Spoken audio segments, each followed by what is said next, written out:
Halo, apa kabar? Di video kali ini, kita akan membahas tentang langkah-langkah berinvestasi saham di pasar modal. Yuk kita simak videonya dari awal sampai akhir ya. Jangan lupa untuk klik subscribe, like, comment, and share sebagai dukungan kamu terhadap channel ini. Selamat menyaksikan!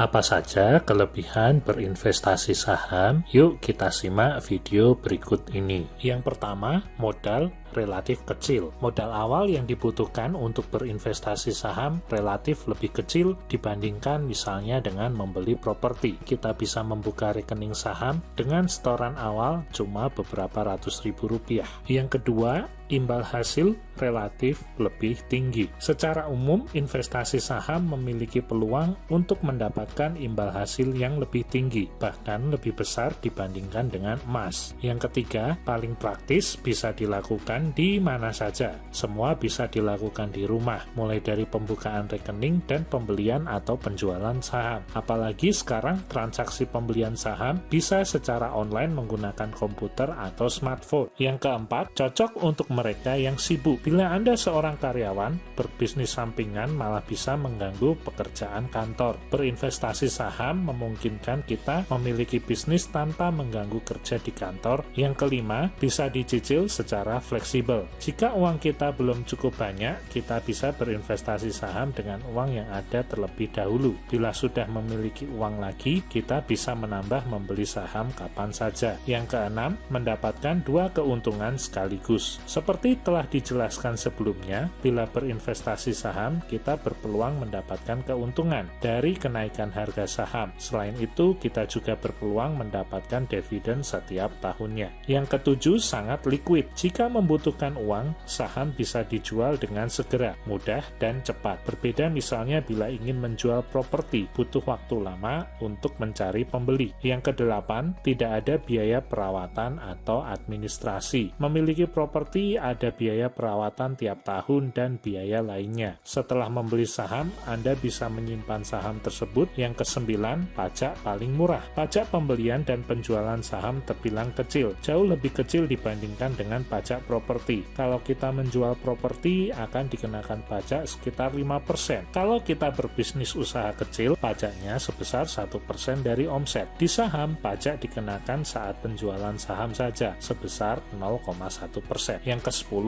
tidak ada resiko hilang, tercuri, atau rusak. Dalam berinvestasi saham, Anda tidak perlu direpotkan dengan penyimpanan saham, karena disimpan di lembaga pemerintah. Ke-11, bisa disimpan terus dan dapat diwariskan. Saham yang sudah dibeli bisa disimpan secara terus-menerus, dan kalau perlu, bisa diwariskan ke anak cucu. Ke-12, bisa dilakukan seumur hidup sampai tua. Berinvestasi saham tidak mengenal kata pensiun, karena bisa dilakukan sampai tua. Selama pikiran masih sehat, investasi saham bisa dilakukan. Ke-13, aman, karena dijamin pemerintah. Investasi saham merupakan investasi yang legal. Dana nasabah dan sahamnya dijamin keamanannya oleh pemerintah. Demikian manfaat atau keuntungan dari investasi saham. Terima kasih.